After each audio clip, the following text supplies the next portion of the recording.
I'm a believer that this team's going to win the national championships. The rivalries, it's up there on top of the list, man.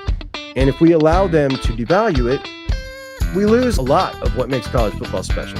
Don't let them do it. Don't let them devalue what it means to you. Chris says, here we go again, losing elite Ohio recruits. I thought Bowen was a good recruiter. Adam Guthrie lost 3 offensive linemen from Ohio already. And what Chris is talking about, Adam Guthrie has committed to Clemson. And I pretty much told you earlier this week, that's what was going on. He was down there for a visit all week. Made that tweet with him in a Clemson uniform about his basketball team, tagged the Clemson offensive line coach, didn't tag any other coaches, no pictures of him in any other uniforms. So Guthrie chooses Clemson. I know Chris was just mad. He certainly can't possibly be blaming Tyler Bowen for this. He's been there 3 weeks. You can't even blame the pass guy for this. He's not here. He can say, hey, I'd have closed, right? This happens when you have a coaching change. It just happens. And I don't think you can really point the blame at anybody. But it certainly sucks. We had 5 good Ohio linemen, guys good enough to play at Ohio State. And Adam Guthrie has gone to Clemson. Will Conroy is going to Oklahoma. Ben Congdon is going to Miami. So Oklahoma, Miami, and Clemson come up into Ohio and peel out one of our best linemen, leaving us with 2 left. Now, Max Riley was far along in his process, and he decided when there was a coaching change, all right, I'm going to push the date back to give Ohio State ample time, give them an opportunity to get their staff in and give them a chance to get to know me before I make a decision. The same thing didn't happen with Guthrie here. It's, less than 3 weeks. He chooses Clemson. So Max Riley and Sam Greer, as far as the Ohio guys that have offers, are still on the board. And, both look pretty good. But boy, if you lose one more and you go 1 for 5 with your 5 best linemen in the state of Ohio, guys, we've just officially I've been saying it for a long time. I've been saying it really since I started the show, guys. This is just different. It's just so different when it comes to in-state recruiting.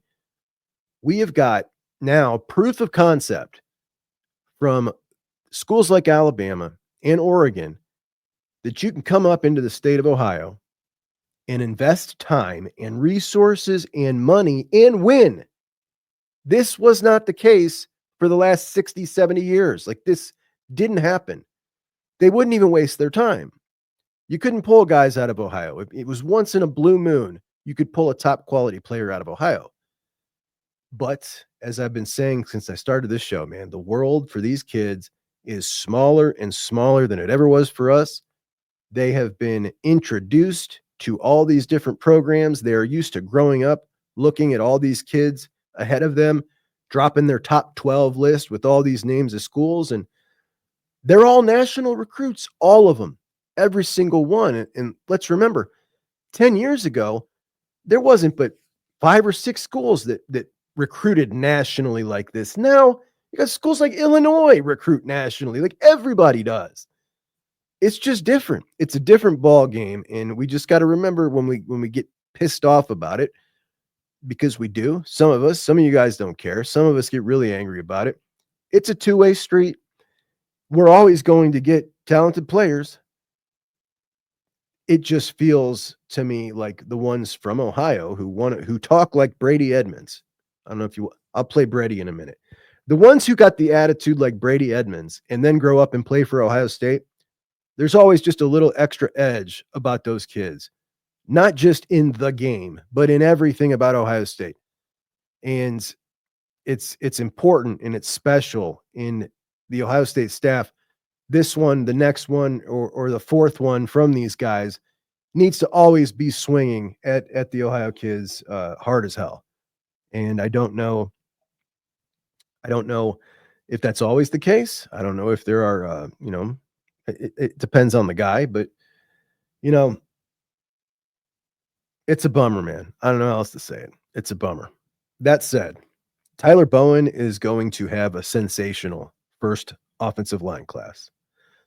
I'd bet my bottom dollar on it. Matter of fact, I'll bet you a bag of Tostitos. I'll bet you a 20-year-old bag of Tostitos. It sits behind me with a national championship, 2002 national championship on it. And my cousin Leo says I lost a bet. I said that if the Buckeyes won the national championship, I would eat those bag of Tostitos. I said that I don't think I did say that. So I didn't eat them yet. But I'll bet you if Tyler Bowen doesn't land a sensational class, I'll eat the Tostitos. This guy's going to get a great class.